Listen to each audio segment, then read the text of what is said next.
Bismillahirrahmanirrahim। अस्सलाम वालेकुम। मौलाना रूमी की एक हकायत है कि एक उस्ताद अपने एक शागिर्द जो कि एक शहज़ादा हैं उनको एक दिन एक सबक याद करवाते हैं कि आपने झूठ नहीं बोलना और गुस्सा नहीं करना। दूसरे दिन जैसे ही वो शागिर्द आते हैं, उस्ताद उनसे पूछते हैं सबक सुनाए, तो शागिर्द फरमाते हैं कि उन्होंने सबक याद नहीं किया। उससे अगले दिन फिर उस्ताद उनसे सबक सुनाने का कहते हैं, लेकिन शागिर्द आगे से जवाब देते हैं कि उन्होंने सबक याद नहीं किया। उससे अगले दिन छुट्टी होती है। उस्ताद साहब फरमाते हैं कि इस छुट्टी वाले दिन के बाद आपने सबक याद करके आना है, यानी छुट्टी वाला दिन भी आपके पास है तो कल अच्छे से सबक याद करके आइएगा। जैसे ही छुट्टी गुजर जाती है, शागिर्द आते हैं, उस्ताद साहब कहते हैं सबक सुनाए, तो शागिर्द उस दिन भी यही जवाब देते हैं कि उनको सबक याद नहीं है। जैसे ये जवाब उस्ताद साहब सुनते हैं, वो गुस्से से लाल पीले हो जाते हैं और बिना ये देखे कि ये शहज़ादा है, उनको एक थप्पड़ रसीद कर देते हैं। थप्पड़ रसीद करने के बाद जैसे कुछ लम्हात गुजरते हैं तो शागिर्द उस्ताद साहब से फरमाते हैं कि मुझे सबक याद हो गया। इसकी क्या वजह थी कि थप्पड़ पढ़ने से पहले सबक याद नहीं था, जैसे ही थप्पड़ पड़ा सबक याद हो गया। तो शागिर्द ही इसका जवाब देते हैं कि उस्ताद साहब जैसे ही आपने मुझे बोला कि झूठ नहीं बोलना, मैंने उसी दिन तहैया किया कि आइंदा मैंने झूठ नहीं बोलना। लेकिन गुस्सा नहीं करना, ये जो आपने फरमाया कि गुस्सा नहीं करना, इसके लिए मुझे एक ऐसे अमल से गुजरना था कि जिससे मुझे पता चले कि वाकई मैं गुस्सा नहीं करता। तो आज वो साबित हुआ है कि मुझे आज तक किसी ने थप्पड़ नहीं मारा। आज आपने मुझे पहली दफ़ा थप्पड़ पड़ा है और वो आप ही ने मारा है। तो जैसे मुझे थप्पड़ पड़ा, मैंने अपने जहन में झांका, जहन से पूछा क्या, यानी झांका और देखा क्या मैं गुस्से हूँ? मैं गुस्से नहीं था। तो इसका मतलब है कि आज मैंने सबक मुकम्मल याद कर लिया है। यहाँ पे जो चीज़ समझने वाली है वो ये है कि कुछ इल्म ऐसे होते हैं जो हमारी याददाश्त का हिस्सा होते हैं और वो हमारे किरदार का हिस्सा नहीं बन पाते। जैसे वो उस्ताद साहब जानते तो हैं कि गुस्सा नहीं करना चाहिए, वो सिखा भी रहे हैं कि गुस्सा नहीं करना चाहिए, लेकिन उनके किरदार में ये चीज़ शामिल नहीं हुई। लेकिन एक तरफ दूसरा जो उनके शागिर्द हैं वो जानते हैं कि गुस्सा नहीं करना चाहिए, लेकिन उन्होंने जल्द अज जल्द उस चीज़ को अपने किरदार में भी शामिल कर लिया। ये सारा अमल कैसे होता है? एक इल्म जो हम जानते हैं उसको हम अपने किरदार में कैसे शामिल करते हैं? इसके लिए आपको समझना पड़ेगा सब कॉन्शियस ब्रेन, हमारे दिमाग का एक ऐसा हिस्सा कि जिसके अंदर हमारे अकायद, आदात और रवैये सेव होते हैं, महफूज होते हैं।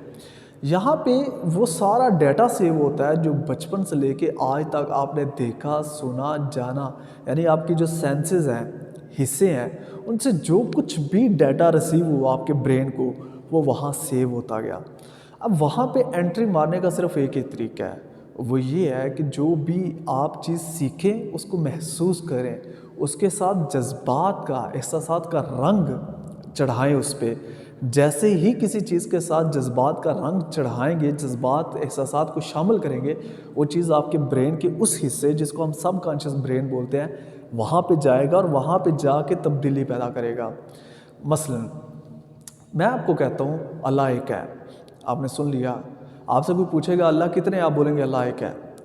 लेकिन अगर आपने उसको फील नहीं किया तो जैसे ही आप किसी ऐसे खतरे में पड़ेंगे, किसी ऐसी सिचुएशन में जाएंगे कि जहाँ पे आपको अल्लाह की वहदानियत को साबित करना है, तो वहाँ पे आप लड़खड़ा जाएंगे। क्यों?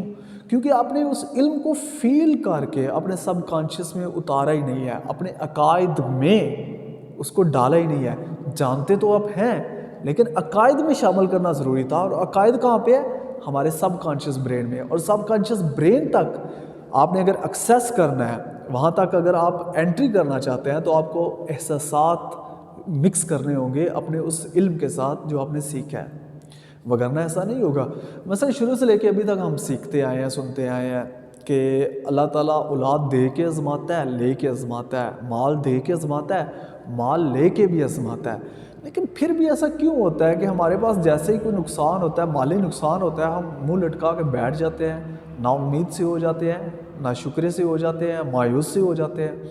ऐसा इस वजह से होता है हमने जानने की हद तक उस चीज़ को जाना होता है, लेकिन उसको फील करके जज्बात के रंग में उसको रंग के ہم نے اپنے سب کانشیس برین میں جہاں پہ ڈیٹا سیو ہوتا ہے اور جہاں سے ہماری باڈی گورن ہوتی ہے، جہاں سے ہماری باڈی کو رن کیا جاتا ہے، وہاں پہ تو ہم نے اس کو انٹر کیا ہی نہیں ہوتا۔ مثلا آپ نے شروع سے سنا ہوگا، اور ماں باپ کے سامنے اف تک نہ کہو، یہ اللہ تعالیٰ ہمیں واضح لفظوں میں یہ پیغام دیتے ہیں کہ ماں باپ کے سامنے اف تک نہ کہو، لیکن ہم پھر بھی یہ جانتے ہوئے بھی یہ ہمارے ماں باپ ہیں، ان کے سامنے اونچا نہیں بولنا چاہیے، پھر بھی ہم بولتے ہیں۔ اس طرح حسد نہیں کرنا چاہیے، آپ شروع سے سنتے آ رہے ہوں گے، میں بھی سنتا آ رہا ہوں گا، لیکن پھر بھی ہم حسد کرتے ہیں۔ تو اس کی وجہ صرف اور صرف یہ گیپ ہے۔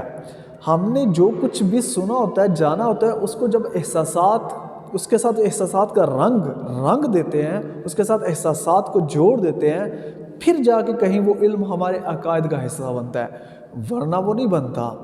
تو آج کے بعد جو بھی آپ سیکھیں، میں سیکھوں، اور اس کو آپ اپنے کردار میں شامل کرنا چاہتے ہیں، عقائد میں شامل کرنا چاہتے ہیں، یا آپ اپنے رویے کو بدلنا چاہتے ہیں، یا جو بھی آپ ہیں اپنی شخصیت کو، اپنی پرسنالٹی کو بدلنا چاہتے ہیں، تو جو بھی آپ سیکھیں اس کو اس شاگرد کی مانند، جیسے کہ میں نے پہلے مثال دی، اس شاگرد کی مانند اس کو فیل کریں، اس کو اپنے اتنا فیل کریں، اتنا احساسات اس کے ساتھ جوڑے کہ وہ آپ کے سب کانشیس برین میں چلا جائے۔ جیسے وہ جائے گا، پھر جا کے آپ کی باڈی ویسے گورن کرے گی، ویسے بیہیو کرے گی، ویسے آپ کا رویہ چینج ہوگا، ویسے آپ کے عقائد چینج ہوں گے، وگرنہ نہیں ہوں گے۔